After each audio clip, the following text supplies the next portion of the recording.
ফের একবার ট্রেন দুর্ঘটনা, লাইনচ্যুত হাওড়া মুম্বাই মেল। ঝাড়খণ্ডের চক্রধরপুরের কাছে দুর্ঘটনায় এখনো পর্যন্ত দুজনের মৃত্যুর খবর পাওয়া যাচ্ছে, 20 জন আহত। রাজা খারসোয়ান এবং বড়াবাম্বু স্টেশনের মাঝেই দুর্ঘটনা ঘটে। ইতিমধ্যেই উদ্ধার কাজ শুরু চলছে সকাল থেকে এবং ট্রেন চলাচল ব্যাহত এই দুর্ঘটনার জেরে।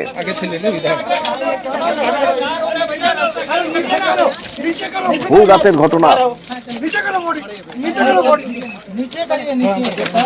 ঘটনার উচ্চ পর্যায়ে তদন্তের নির্দেশ দিয়েছেন সিপিআরও।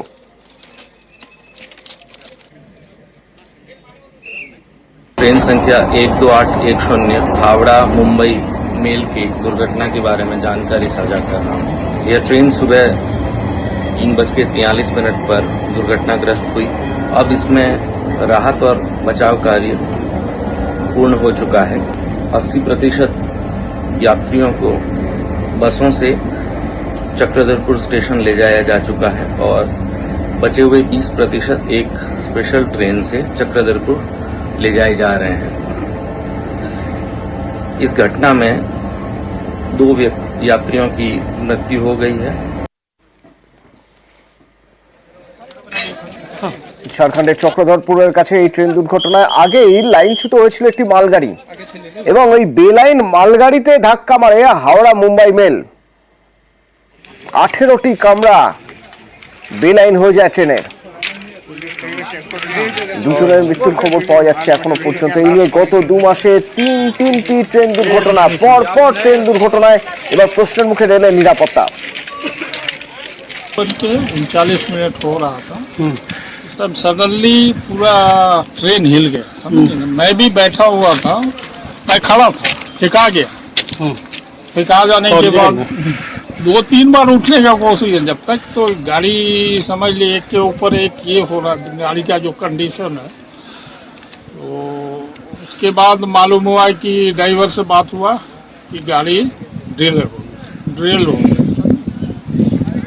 उसके बाद मैंने उतर के देखा तो सब पैसेंजर लोग भी उतरने लगे और रात काफ़ी अंधेरा था। अंधेरा होने के कारण समझ में नहीं आ रहा लोगों को किधर जाए क्या है। मैंने इस आपका 6 से देख रहा सब गाड़ी ड्रिल हो गई, जबकि एसी का तो बहुत बुरा ही हाल है और लोग काफ़ी इंजर्ड थे। यही नहीं कहाँ उन लोगों को फिलहाल यहाँ पर कब सहायता टीम पहुँची? कारण ड्रिल होने का कारण है कि डाउन लाइन में NJBCT मालगाड़ी वो पहले से ड्रिल हो चुका था। उसी के ऊपर हमारा 120 में गाड़ी जा रहा था, ड्राइवर का कहना 120 स्पीड था। इसी एयर आपका हमारा अप लाइन इफेक्टेड। ইতিমধ্যে ট্রেন দুর্ঘটনা নিয়ে তৎপর রাজ্য, একাধিক স্টেশনে কন্ট্রোল রুম খোলা হয়েছে রাজ্যের এবং ঝাড়খণ্ডের সঙ্গে রাজ্যের প্রশাসনিক কর্তাদের কথা হয়েছে। ঝাড়গ্রাম থেকে দুর্ঘটনাস্থলে গিয়েছে পুলিশের একটি টিম। হাওড়ার ওল্ড কমপ্লেক্স আর নিউ কমপ্লেক্সে 2টি হেল্প ডেস্ক খোলা হয়েছে। 17 এবং 21 নম্বর প্ল্যাটফর্মের কাছে এই 2টি হেল্প ডেস্ক এবং এখনো পর্যন্ত 2টি ট্রেন বাতিল করা হয়েছে বলে জানা গেছে এবং 4টি ট্রেনের যাত্রাপথ পরিবর্তন করা হয়েছে।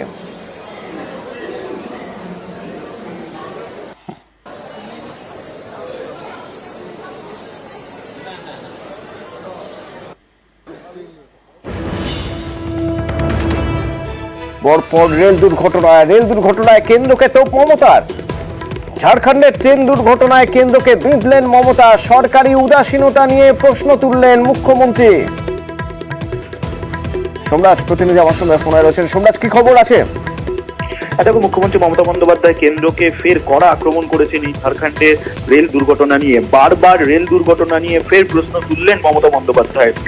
তিনি এক্স হ্যান্ডেলে পোস্ট করেছেন এবং জানিয়ে একদিকে যেমন রেল দপ্তরকে কড়া আক্রমণ করেছেন, তেমনি কেন্দ্রকেও কড়া আক্রমণ করেছেন এবং তিনি প্রশ্ন তুলছেন যে প্রত্যেক সপ্তাহেই রেল দুর্ঘটনার খবর আসার পরেও কেন কেন্দ্রের তরফে কোনো পদক্ষেপ নেওয়া হয় না এবং কত দিন ধরে এই রেল দুর্ঘটনার অত্যাচার সহ্য করতে হবে তা নিয়েও মমতা বন্দ্যোপাধ্যায় প্রশ্ন তুলেছেন এবং এই জিনিস কবে শেষ হবে? কেন্দ্রীয় সরকারের অপদার্থতাকেও তিনি প্রশ্ন তুলেছেন এবং এই ঘটনার পিছনে কেন্দ্রীয় সরকারের অপদার্থতা আছে তেমনটাও তিনি টুইট করে অর্থাৎ এক্স হ্যান্ডেলে পোস্ট করে তিনি বলছেন। অর্থাৎ কেন্দ্রকে ফের কড়া আক্রমণ করেছেন মমতা বন্দ্যোপাধ্যায় এই রেল দুর্ঘটনা নিয়ে এবং পাশাপাশি তিনি যথাযথ তদন্তেরও আবেদন করেছেন এবং যারা ইতিমধ্যেই আহত হয়েছেন বা নিহত হয়েছেন তাদের পরিবারকে সমবেদনাও জানিয়েছেন মমতা বন্দ্যোপাধ্যায়। ধন্যবাদ।